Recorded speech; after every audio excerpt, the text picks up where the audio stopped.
સુરેન્દ્રનગરમાં મધ્યાહન ભોજન યોજના મંડળ દ્વારા કલેક્ટરને લેખિતમાં રજૂઆત કરી।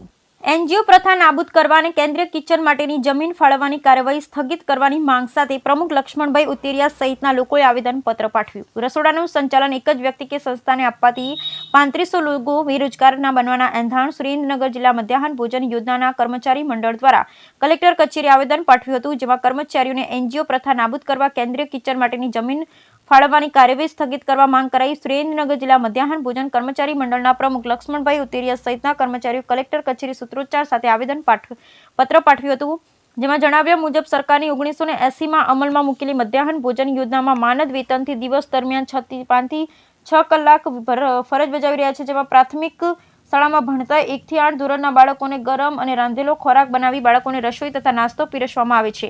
દરેક શાળામાં સંચાલક, રસોઈયા, હેલ્પર એમ 3 પોસ્ટનું શાળા કક્ષાએ મધ્યાહન ભોજનનું મહેકમ નક્કી કરાય છે।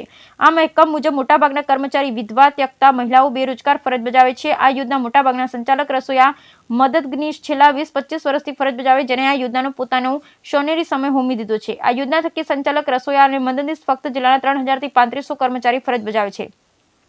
હાલ સરકાર તરફથી પીએમ પોષણ યોજનામાં કેન્દ્રીય કિચન એટલે કે એક જ જગ્યાએ મોટું રસોડું બનાવી ત્યાંથી તમામ શાળામાં રસોઈ પહોંચાડવાની કામગીરી કાર્યરત કરવા કાર્યવાહી કરવા કામગીરી થઈ રહેલ છે।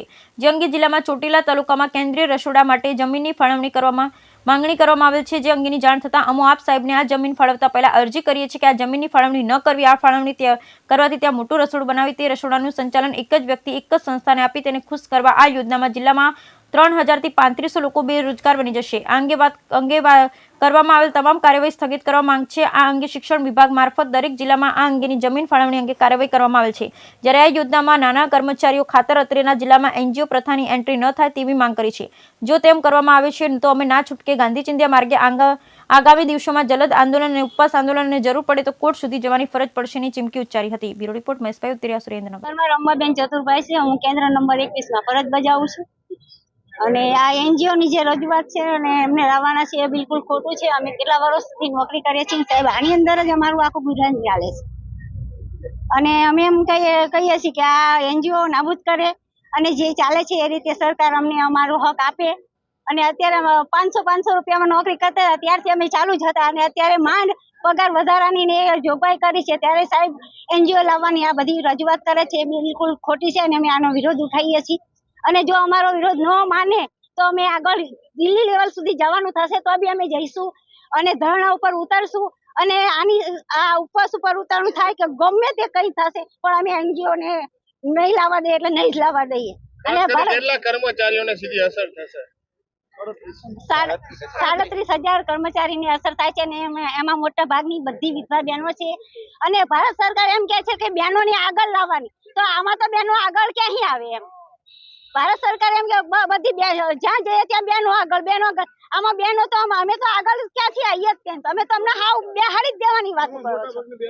તો આના વિધવા બહેનોને તમે આવી રીતે કરશો તો અમે અમારા છોકરાઓ ભણાવીશું કઈ રીતે અમારું ભરણ પોષણ કરશું? અને સાહેબ અમારી વાત ધ્યાનમાં રાખો તો બહુ સારી વાત છે, નહીતર પછી આગળ જે કઈ કાર્યવાહી કરવાની થશે અમે ક્યાંય પાછા પડીશું નહીં। 1984 થી ગુજરાત રાજ્યની અંદર મધ્યાહન ભોજન યોજના ચાલે છે, તેમાં સ્થાનિક કક્ષાએ સંચાલક, રસોઈયા અને મદદનીશ છેલ્લા કોઈ 25 વર્ષથી, કોઈ 30 વર્ષથી, કોઈ 33 વર્ષથી માત્ર 200-500 રૂપિયામાં ફરજ બજાવે છે।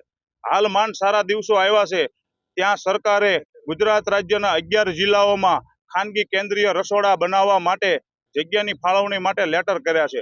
તે આજરોજ અમારી ધ્યાન ઉપર આવતા અમો સુરેન્દ્રનગર જિલ્લાના તમામ સંચાલકો સુરેન્દ્રનગર કલેક્ટર સાહેબને આ એનજીઓકરણ અને ખાનગીકરણ બંધ કરવા માટે આવેદન આપી અને એની રજૂઆત કરવા માટે આવ્યા છે।